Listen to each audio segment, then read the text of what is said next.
very unusual. I've never done a live video on YouTube before, but it turns out, so I'm part of the Vertical Live boot camp that the YouTube partner put on for certain creators.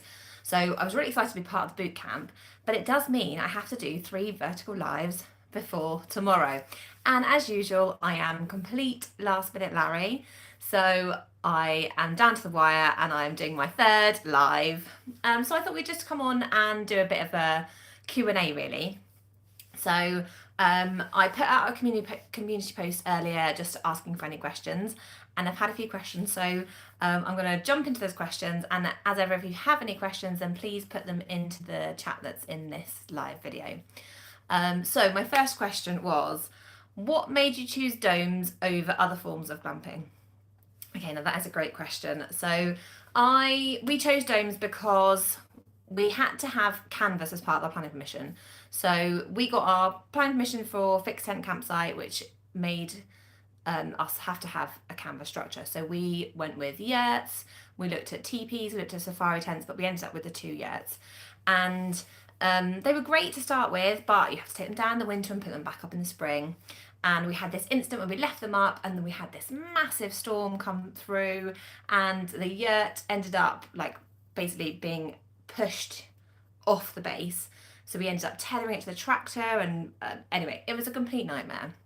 So then we started to look at other structures we could do. We had a bell tent up, that came down the wind as well. So we were trying to look for the most wind resistant canvas structure, and it turns out domes were it, because they've got this amazing triangular shape. They're made of aluminium. They've got a great PVC canvas.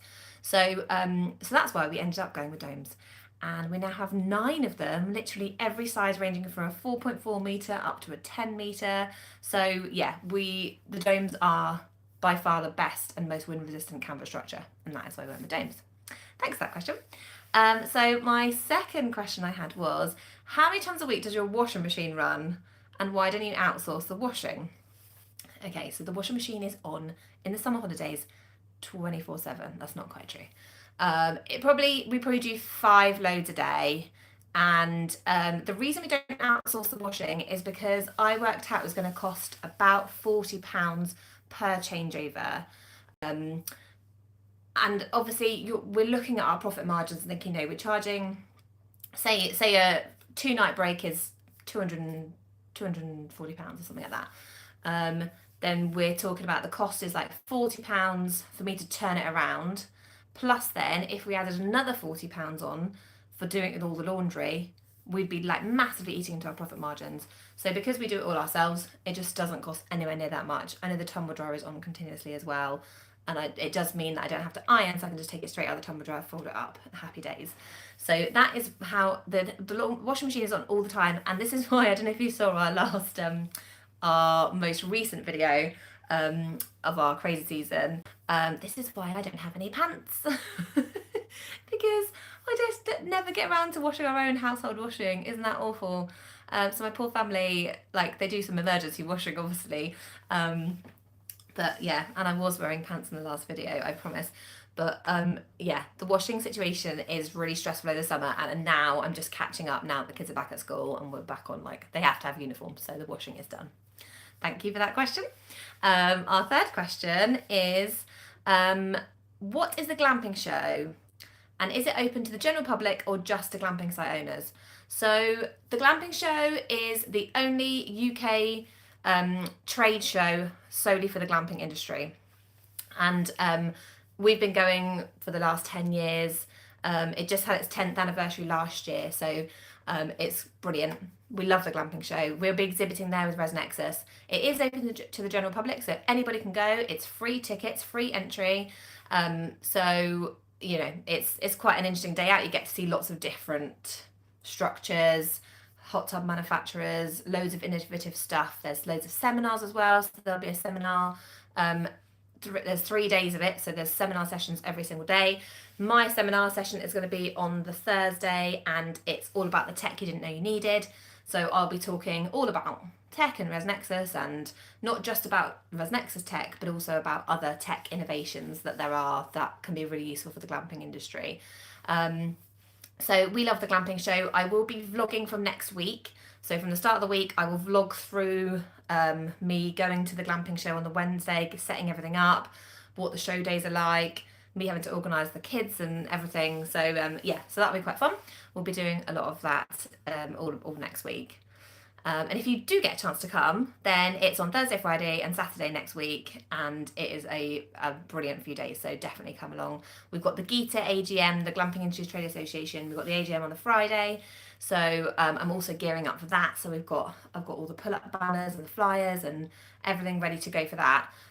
So yeah, for me it's like an organisational nightmare, but we're definitely getting there, and I'll just be really excited when we get up there, and I have 3 nights away from the kids as well, which is unheard of. So yeah, it will be interesting. So yeah, thanks. That is all about the glamping show. If anybody has any other questions about the glamping show, then feel free to let me know. Another question is the best and worst things about running a glamping site. Okay, best thing is the guests, the people. That's easy. Like, I really love meeting with different people. Some of them have come every single year for the last nearly 10 years. And so we've seen the kids grow up, and that is by far the best thing about running a glamping site. The worst thing about running a glamping site, I've got 2 things actually. One is the rubbish. The amount of rubbish that people create is insane. Like, people don't recycle. People don't put their food waste in the right place. And luckily we've got contract waste that will just take away whatever's in the bag. So it's a bit less stressful. I do try and sort through everything, and sometimes especially poor Hazel and I are like knee deep in other people's rubbish. We've got our gloves on and we're just getting in and recycling everything, and it's yeah, it is not fun. That is definitely one of the worst. And the other worst part is the bunnies. So I love the wildlife, I love the bunnies. We've got this amazing buzzard that's around the site, and the wildlife in general is amazing. However, the bunnies, they are just everywhere. They dig under the domes, then they just die. They just like to lay down and die wherever they are. Then if I don't see that dead bunny, you just walk somewhere and there's this horrific stench. And so then I'm having to like pick up the dead bunnies and throw them out or bury them, or that is just the worst. We've also had badgers that have stolen whole loaves of bread from people. So on the whole, the badgers don't cause us too much issues, but the bunnies are one of the worst things, definitely. Anyway, I've witted for nearly 8 minutes, and I don't think there's any other questions. So if you want me to do more of these lives where we just answer anybody's questions, I'd love to get into doing a regular live, maybe like once a month, once a week, whatever anybody thinks of, where they can just chat about anything glamping related. I think you can possibly do 2-way lives so other people can come on the lives, so maybe we'll do things like that. But yeah, I want to get into more stuff like that. So I really appreciate if you've got this far, and yeah, watch out for, so next week's video is going to be all about Pantagethi glamping that we went to visit over the summer, and then the following week will be our antics at the glamping show. So again, thank you ever so much, and we will see you on the next video.